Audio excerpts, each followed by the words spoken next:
Question 22, Scripture Notes and Queries. By F. G. Paterson. Questions and Answers. Edited by Irv Risch. Question. C.A.S. asks, how am I to endeavor to keep the unity of the Spirit in the bond of peace? What does it mean? Answer. The Holy Ghost came down from heaven personally on the day of Pentecost, and dwells in each member of Christ individually, 1 Corinthians 6 verse 19, Ephesians 1 verses 13 to 14, etc., and the saints thus indwelt upon earth, form God's habitation through the Spirit. He dwells corporately in the whole church, Ephesians 2 verse 22, etc. He unites each member to Christ, 1 Corinthians 6 verse 17.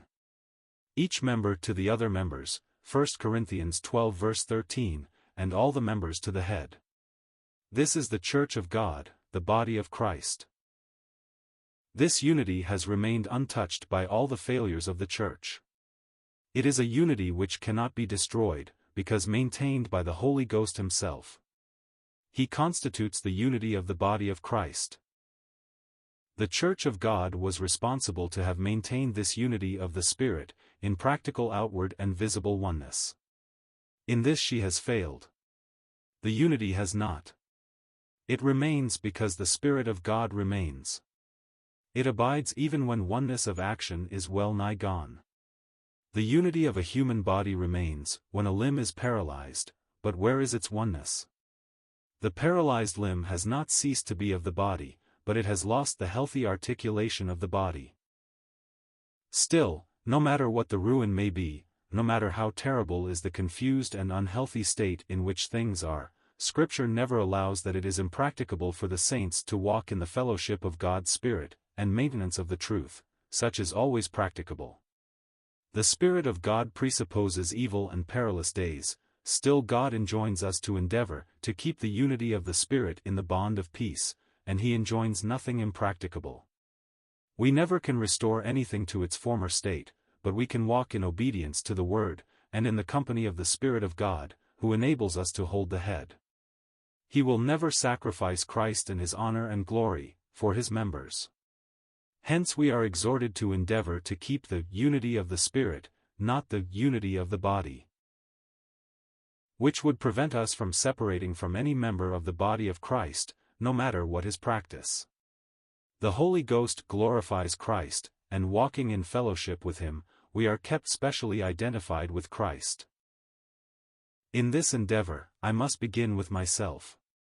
My first duty is to separate myself to Christ, from everything that is contrary to Him. Let every one that nameth the name of the Lord depart from iniquity, 2 Timothy 2 verse 19.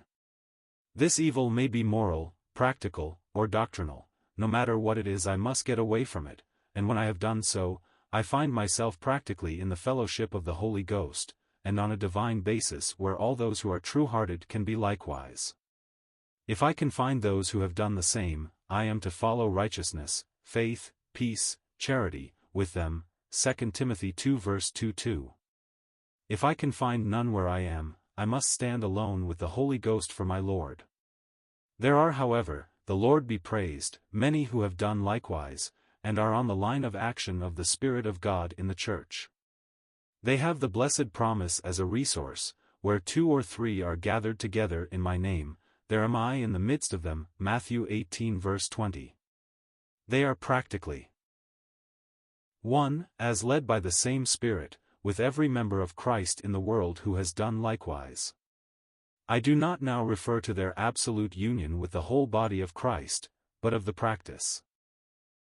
The basis on which they are gathered, i.e., the Spirit of God, in the body of Christ, is wide enough in its principle to embrace the whole Church of God.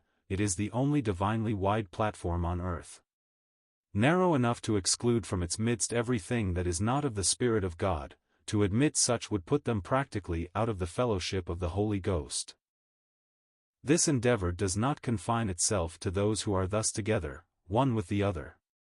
It has in view every member of Christ upon earth. The walk of those thus gathered, in separation to Christ, and practical fellowship of the Spirit and maintenance of the truth, is the truest love they can show toward their brethren who are not practically with them. Walking in truth and unity, they desire that their brethren may be won into the truth and fellowship of the Holy Ghost. They may be but a feeble remnant, but true remnants were ever distinguished by personal devotedness to the Lord, who ever specially watched over them with the most tender solicitude, and associated himself specially with them.